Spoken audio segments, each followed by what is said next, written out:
দেখছে আর কোথায় পিতার নাম স্মরণ করছে, পিতার নাম স্মরণ করতে করতে রামচন্দ্র ধরাশায় হয়ে গেল, ধরাশায় হয়ে পিতার নাম স্মরণ করতে খুশিকে বলছে তোরা ভালো থাকিস, খুশি চলে যা, বিদায় চলে যা।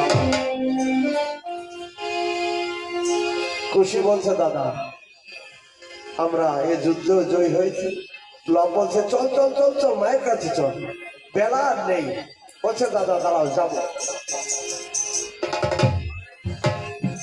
যাওয়ার আগে রাজাদের আভরণ গুলো খুলে নিয়ে যাবো, কারণ আমাদের গলায় যে গুঞ্জ মালা লতা পাতার মালা, এই রাজাদের আভরণ গুলো নিয়ে গেলে আবার যখন আসবো মা সাজিয়ে দেবে এই রাজাদের বেশে, তার জন্য সব খুলে নিয়ে বলছে দাদা হনুমানটাকেও নিয়ে চলো।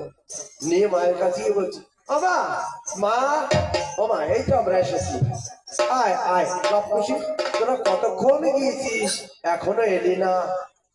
একই তোদের বঙ্গে কেন বাইরের চিহ্ন? লব বলছে না বাবানের চিহ্ন। খুশি বলছে মা সত্য কথা, তুই যদি আমাকে কিছু না বলিস আমি সব বলবো। বল খুশি দিয়েছে বল।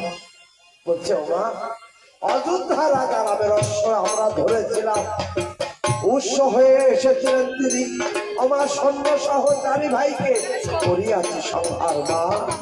ও মা তারপরে কি করেছি জানিস মা? দেখ সেই রাজাদের কত আবরণ ছিল আমি খুলে নিয়ে এসেছি, এই দেখ এই দেখ এই দেখ সে আবরণ। মা সীতা, মা সীতা সেই আবরণের দিকে তাকিয়ে যখন দেখে, মা সীতা বলছি ওরে তোরা কি করেছিস?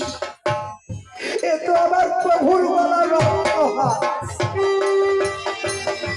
প্রভুর গলার রক্ত হাত, তোরা এ কি করেছিস?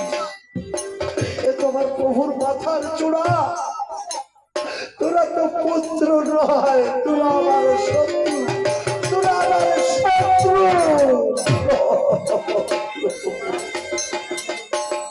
তোরা পুত্র হয়ে তোদের পিতাকে বধ করেছিস, তোরা আমার শত্রু, তোরা আর কেউ নয়, তোরা আমার পুত্র।